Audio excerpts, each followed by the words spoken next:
Greetings, I'm Shayla Peach, the Communication Officer of the Southern African Catholic Bishops' Conference, and it's a pleasure to be here with you. Over the past 2 days, that is June 23rd to June 24, various delegates, religious sisters, faith-based representatives, as well as civil society organizations were here at the University of Cape Town to look at matters concerning the G20 summit under the title International Symposium for Global Justice and Africa's G20 Priorities. Different delegates discussed serious issues regarding the future of the continent of Africa, regarding issues such as debt cancellation, issues such as social justice, issues concerning climate justice, issues concerning poverty, concerning food programs for school-going children. Various issues were tackled, as well as youth unemployment and the contribution, or rather the collaboration between faith-based organizations and civil society, as well as our local governments.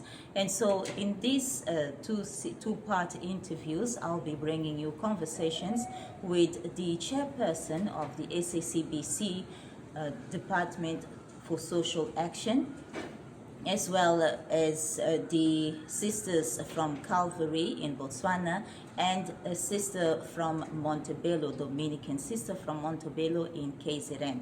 So we'll be looking at various aspects concerning this symposium and their hopes for the G20 summit. Thank you so much for watching. Greetings once again, and thank you so much for following the SACBC YouTube channel.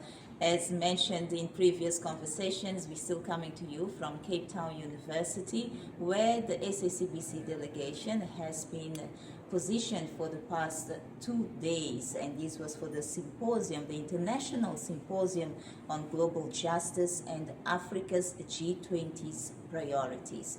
And so I'm so happy to be joined by the religious sisters from Botswana and South Africa who came all the way to this symposium to also voice their concerns, especially when it comes to nutrition, when it comes to food programs in schools, especially for young children. As we know, young children need these food programs, especially those from poorer backgrounds. And so thank you so much, sisters. It was a pleasure being with you here throughout this 2-day symposium. A lot was said, a lot was shared, and it's good to see new and old faces. We have Sister Dominican nuns here, a Dominican sister from Montebello, and then the other sisters of Calvary from Botswana. So I'll ask you to just mention your full names to our viewers and introduce yourselves quickly, the full name and what you do as Sisters of Calvary. I'm Reverend Sister Dr. Masalahai from the Sisters of Calvary from Botswana. I'm a lecturer at the University of Botswana under the Department of Educational Foundations.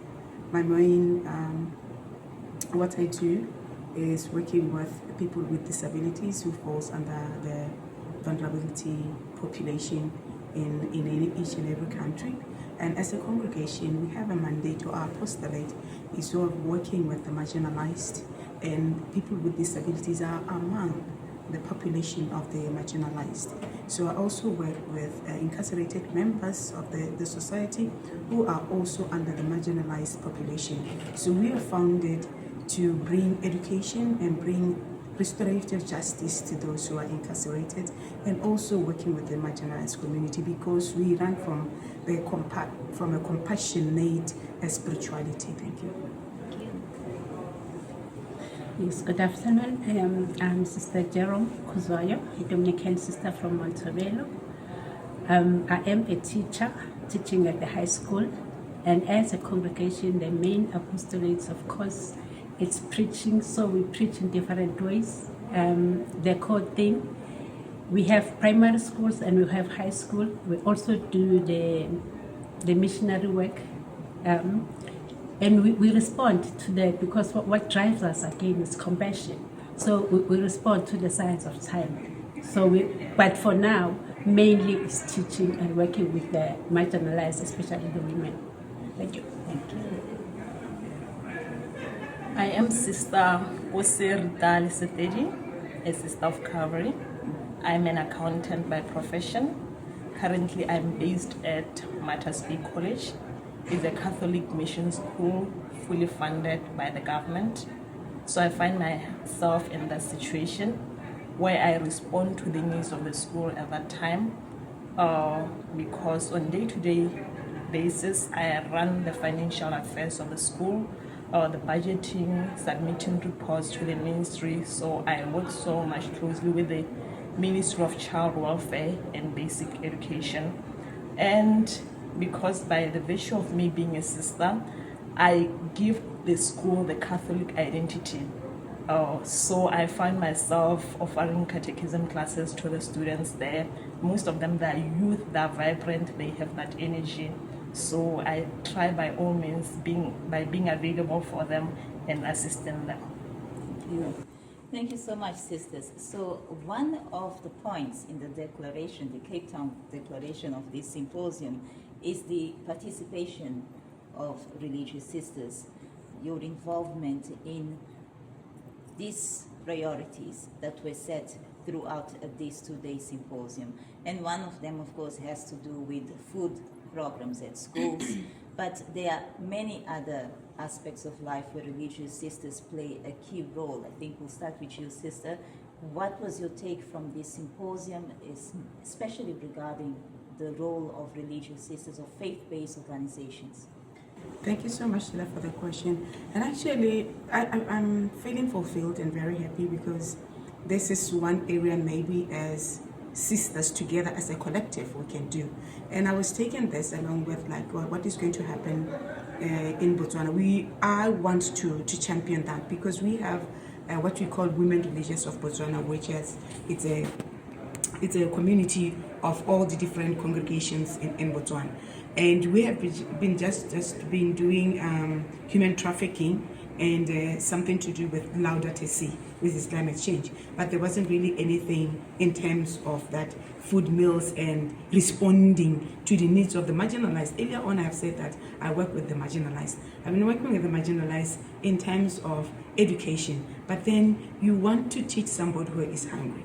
How do you really get somebody's potential be maximized when they are hungry? So I take this home so that then we can start it as the sisters, because then we are a collective. Now as a collective, then we become collective witnesses, not only the Sisters of Calvary just doing that. One of the things that maybe as a religious, because I know that we have different charisms and apostolate, but then there should be one way where we can unite to show that solidarity, because of course in our spiritualities and our congregation we are different, but that's one thing that should unite us. So I take this as a challenge. Thank you.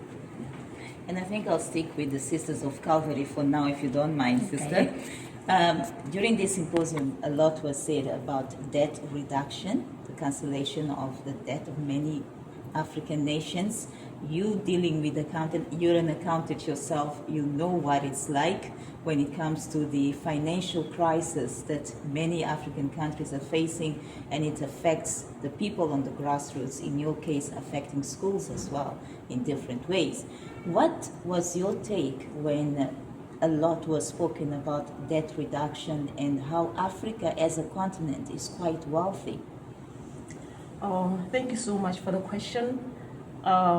This thing of debt is it really hit my heart to the core because I'm on the ground. I know what is actually happening because Botswana, like for now, we are experiencing something regarding the finances, because as we speak for the moment, our country is not doing well in terms of finances, and that is really affecting us as the school, as a school, because we depend on the government for the school to run, for us to pay the utilities, and above all to buy the food and to pay the salaries for the staff, because food is the highest expense because we are given money like for the according to the quarters. A quarter is 4 months, and in that money we get for 4 months, 1 million goes to food. 1 million goes to food, and the situation of money means that we have to compromise everything. You have to compromise the meal, the quality of the meal, everything, even the holistic education of a child, we compromise. So I also cry for that thing of canceling the debts and reconciling, so that we can be able to offer our services to the best of our abilities, because everything we do, we are compromised, and everything is money. It is really causing a lot of distress.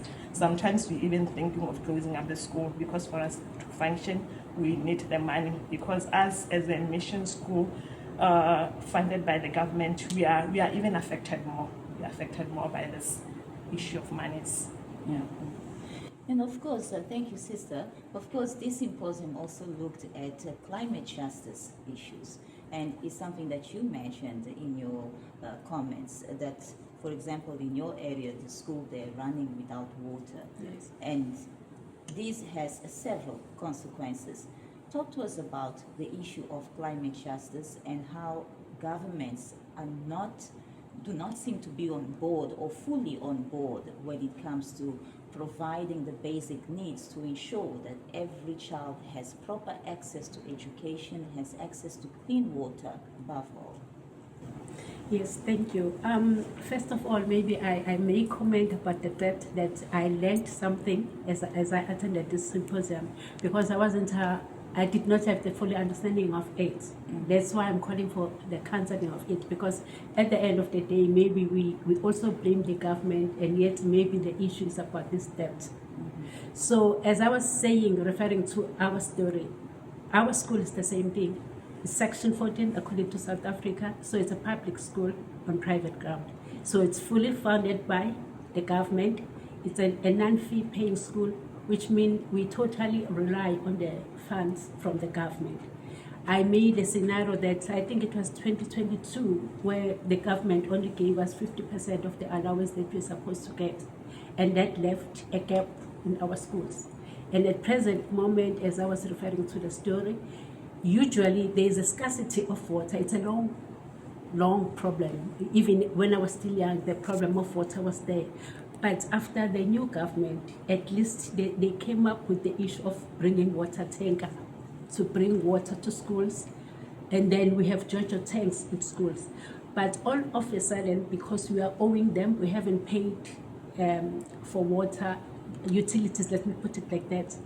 So previously, what they will do, they will approach the department, then the department will pay for us, and then afterwards they will keep on deducting little by little. And since we are not receiving, we receive the money in tranches, so we can't pay for utilities and what have you. So I think because the Department of Education cannot pay for us, so they have decided to withdraw the tankers that bring water to school. So as I was saying, we have a primary school, a high school, but the schools in our area, they are running without water. That is the present issue which is there. And I think for me, water is a need. So I think above anything else, the municipality with the Department of Education and the child, they should put those first. Yeah. So, but as I was referring that, for now, we rely on the water from the Georgia, from the rainwater that we have, but the tanks that we have are running dry. We still have to come up with something else. So, at the end of this symposium, a lot was said. The draft document was presented to you. There were different points, different suggestions as a way forward. As a matter of fact, some of them to be implemented now in the year 2025. What is your take, or rather, what would you like to say to the G20 leaders as they get ready to come to South Africa? What would you like to say with regards to what you've been discussing here and the way forward for this continent? And for me, first of all, is that cancelling. They need to cancel that for them. It is just the injustice to us as Africans, as we discuss here, that actually some of the problems that we have, maybe from us as Africans, maybe 2% our contribution. So I think that's the first one, is that counseling. And I think we need, as the African countries, we need to work in cooperation, work in hand, help one another. And again, as we move out from here, I think in our schools we used to, when we're still young, we bring those, it's not for G20, but as we move out here, bring back the issue of gardens at school. So that at least we teach learners, because I know that we grew up in poverty, but we were planting, we will get vegetables and what have you from the garden, and we'll only buy starch from the shop. I think we need to return back to that and change our mindset. Thank you. Oh, thank you once more. I really plead for justice and for proper use of resources of the country.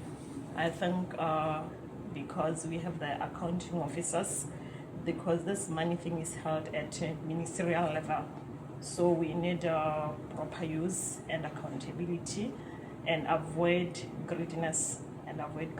Because those resources, they are for us, they are for our country, they are for the benefit of us now and for the benefit of all who will come behind us. So it is my plea that all the policies, everything get implemented in the proper way for the benefit of that the resources may benefit everybody, because our population is not very high. It's not very high. We are a very low populated country, so we should utilize what we have, because naturally, like they were saying, our country is rich. Our country got diamonds, though they're not doing very well at the moment. We can invest in agriculture. We can look into other sectors of the economy. Yeah. Thank you. Okay, yeah, thank you again for the question. I'm pleading and calling for debt justice against debt repayment, because I'm asking our leaders to be so strong in emphasizing that, and also taking Africa for what it is. We have said throughout the symposium that we really reach in several ways, but then as Africans and African leaders should also emphasize on that and look into that, so that we can be seen for what we are as Africans, and also that we become so strong in fighting for what is our right as Africans. So I would say to the G20 leaders that let's look at Africa not as a charity, but look as Africa as a contributory continent to the outside world. Thank you. Thank you. Sisters, thank you very much for talking to us right here on SACBC YouTube channel. It's been an absolute pleasure spending these past 2 days with you and with the other delegates, learning a lot really about some of the priorities that Africa has when it comes to the G20 summit. So thank you so much, and wishing you safe travels as you head back to Botswana and KwaZulu-Natal. Thank you. Thank you. Thank you.